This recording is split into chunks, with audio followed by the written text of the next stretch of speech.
उड़े बिना जीवन में कोई गति नहीं है। कुछ वर्ष पहले पहलगांव कश्मीर में एक घटना घटी जो मुझे भूले नहीं भूलती। एक वृक्ष के नीचे बैठा था। ऊंचाई पर वृक्ष में छोटा सा एक घोंसला था और जो घटना उस घोंसले में घट रही थी उसे मैं देर तक देखता रहा, क्योंकि वही घटना शिष्य और गुरु के बीच घटती है। कुछ ही दिन पहले अंडा तोड़कर किसी पक्षी का एक बच्चा बाहर आया होगा। अभी भी वह बहुत छोटा है। उसके माता पिता दोनों कोशिश कर रहे हैं कि वह घोंसले पर पकड़ छोड़ दे और आकाश में उड़े। वे सब उपाय करते हैं। वे दोनों उड़ते हैं आसपास घोंसले के, ताकि वह देख ले कि देखो, हम उड़ सकते हैं, तुम भी उड़ सकते हो।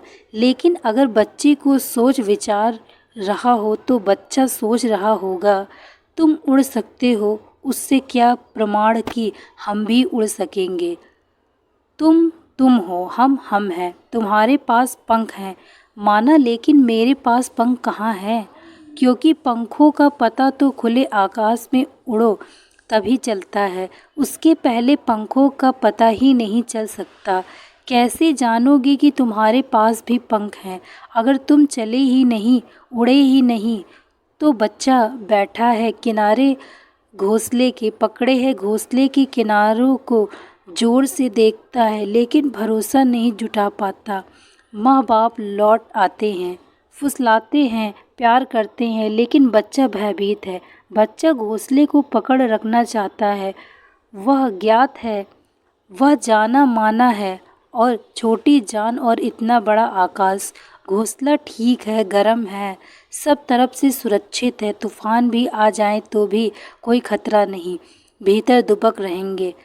सब तरह की कोशिश असफल हो जाती है। बच्चा उड़ने को राजी नहीं है। यह असरदालु चित्त की अवस्था है। कोई पुकारता है तुम्हें, आओ खुले आकाश में। तुम अपने घर को नहीं छोड़ पाते।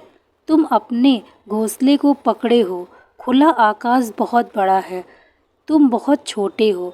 कौन तुम्हें भरोसा दिलाए कि तुम आकाश से बड़े हो? किस तर्क से तुम्हें कोई समझाए कि दो छोटे पंखों के आगे आकाश छोटा है? कौन सा गणित तुम्हें समझा सकेगा? क्योंकि नाप जोख की बात हो तो पंख छोटे हैं, आकाश बहुत बड़ा है। पर बात नाप जोख की नहीं है, दो पंखों की सामर्थ्य, उड़ने की सामर्थ्य है। बड़े से बड़ा आकाश में उड़ा जा सकता है, और पंख पर भरोसा आ जाए तो आकाश शत्रु जैसा न दिखाई पड़ेगा, स्वतंत्रता जैसा दिखाई पड़ेगा। आकाश मित्र हो जाएगा। परमात्मा में छलांग लेने से पहले भी वैसा ही भय पकड़ लेता है। गुरु समझाता है, फुसलाता है, डांटता है, डपटता है, सब उपाय करता है। किसी तरह एक बार जब उन दो पक्षियों में माँ बाप ने देखा कि बच्चा उड़ने को राजी नहीं, तो आखिरी उपाय किया। दोनों ने उसे धक्का ही दे दिया।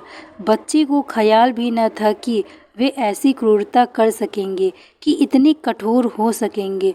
गुरु को कठोर होना पड़ेगा, क्योंकि तुम्हारी जड़ता ऐसी है कि तुम्हें धक्के ही ना लगें तो तुम आकाश से वंचित ही रह जाओगे। उस कठोरता में करुणा है। अगर माँ बाप करुणा कर ले तो यह बच्चा सदा के लिए पंगु रह जाएगा। इसकी नियति भटक जाएगा, खो जाएगी, यह सड़ जाएगा उसी घोंसले में। घोंसला घर ना रहेगा, कब्र बन जाएगा, और यह बच्चा अपरिचित रह जाएगा अपने स्वभाव से। उस स्वभाव का तो खुले आकाश में उड़ने पर ही एहसास होगा।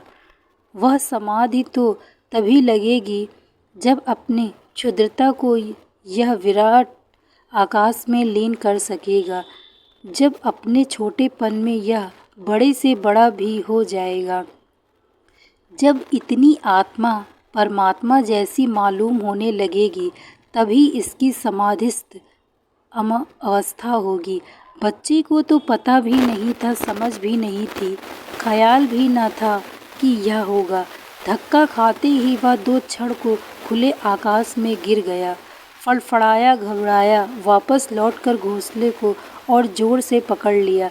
लेकिन अब उस बच्चे में एक फ़र्क हो गया। जो उसके चेहरे पर भी देखा जा सकता था। अश्रद्धा खो गई है। पंख है, छोटे होंगे, आकाश इतना भयभीत नहीं करने वाला है जितना अब तक कर रहा था। और एक क्षण को उसने खुले आकाश में सांस ले ली। अब अश्रद्धा नहीं है। थोड़ी देर में धक्के की अशांति चली गई, कंपन खो गया। माँ बाप उसे बड़ा प्यार दे रहे हैं, थपथपा रहे हैं, चोंचों से सहला रहे हैं, उसे आश्वस्त कर रहे हैं कि वह अपने अनुभव को पी जाए। उसे अपने पंखों की समझ आ गई। वह पंख फड़फड़ाता है बीच बीच में। अब पहली दफ़ा उसे पता चला कि उसके पास पंख हैं, वह भी उड़ सकता है। फिर घड़ी भर बाद माँ बाप उड़े और बच्चा उनके साथ हो लिया। ठीक यही घटना घटती है हर शिष्य और हर गुरु के बीच, और सदा से घटी है और सदा ऐसे ही घटेगी। किसी न किसी तरह गुरु को शिष्य की अश्रद्धा को तोड़ना है। किसी न किसी तरह शिष्य को यह भरोसा दिलाना है कि उसके पास पंख हैं और आकाश छोटा है और उड़े बिना जीवन में कोई गति नहीं है। रोज़ रोज़ उड़ना है, रोज़ रोज़ अतीत का घोंसला छोड़ना है, रोज़ रोज़ जो जान लिया उसकी पकड़ जोड़ देनी है, और जो नहीं जाना है उसमें यात्रा करनी है। सतत है यात्रा, अनंत है यात्रा, कहीं भी ठहर नहीं जाना है। पड़ाव भले कर लेना, घर कहीं मत बनाना, यही मेरी सन्यास की परिभाषा है। पड़ाव ठीक, रात अंधेरा हो जाए, घोंसले में विश्राम कर लेना, लेकिन खुले आकाश की यात्रा बंद मत करना। रुकना, लेकिन रुक ही मत जाना। रुकना सिर्फ इसलिए ताकि शक्ति पुनः लौट आए, तुम ताजे हो जाओ, सुबह फिर यात्रा हो सकेगी। बस ज्ञान पर इतना ही पड़ाव करना कि अज्ञात में जाने की क्षमता अक्षुण्ण हो जाए। ज्ञानी मत बनना, ज्ञानी बने तो घोंसला पकड़ गया, वही तो पंडित की परेशानी है। जो भी जान लेता है उसको पकड़ लेता है, उसको पकड़ने के कारण हाथ भर जाते हैं, और जो बहुत जानने को शेष था वह शेष ही रह जाता है। जानना और छोड़ना, जानना और छोड़ना, कहावत है, नेकी कर और कुएं में डाल। ठीक वैसा ही ज्ञान के साथ भी करना जानो, कुएं में डालो।